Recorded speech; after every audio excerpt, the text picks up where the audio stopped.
Well, here's a word you don't hear very often, the Argyruneta aquatica. Well, that is the name of a very particular spider that is found in parts of Europe and in Asia. What's very special about that spider is, as the word aquatica might suggest, it would spend a lot of its life underwater, deep down under the surface of the water. And how could it do that? Well, it would do it in a very special way. The spider would find its way to the surface, and then it will take in a large breath of air. And as it would take in this air, a bubble would form around the spider, and then it would submerge itself and go all the way down to the bottom of the lake or wherever it is. And there it would exist. And in that atmosphere, in that bubble, it would remain dry, it would not become contaminated by the mud, and it would be able to breathe freely for as long as it needs. And then after a while, it would resurface, take in a fresh supply of oxygen, the bubble would form, and then it would continue to live in that atmosphere of this air and go down again and live at the bottom of the lake. Can you see the parallel for us? You know, it seems so true that if in the beginning of the day we should take time to commune with God so that the atmosphere, like a bubble of God, would form around us.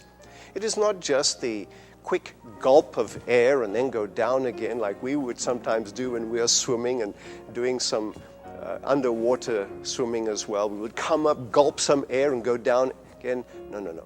It's like the spider that would take plenty of air, just take it into itself until the bubble would be formed. And if we should take that kind of time with God, where in prayer and Bible study, we will, as it were, let His presence, let His atmosphere surround us and bring about for us a home in which we dwell, the home of which we breathe in the atmosphere of God. And then we can go about our daily life. And then the promise is that if we live in that atmosphere, after having that communion with God, we will not be contaminated by the mud of the world. We will be able to be in an atmosphere that may even be, or surroundings that is hostile, but we are bubbled, we are surrounded, we are protected, and God is in our presence all the time. That is a secret for Christians that is so often missed, where we just want to take a little gulp here and there of God and hope that it'll take us through. No, it is abiding in His presence. It is dwelling with Him. It is taking Him in on regular periods so that we will remain nestled in the atmosphere of God. The Bible calls it praying without ceasing.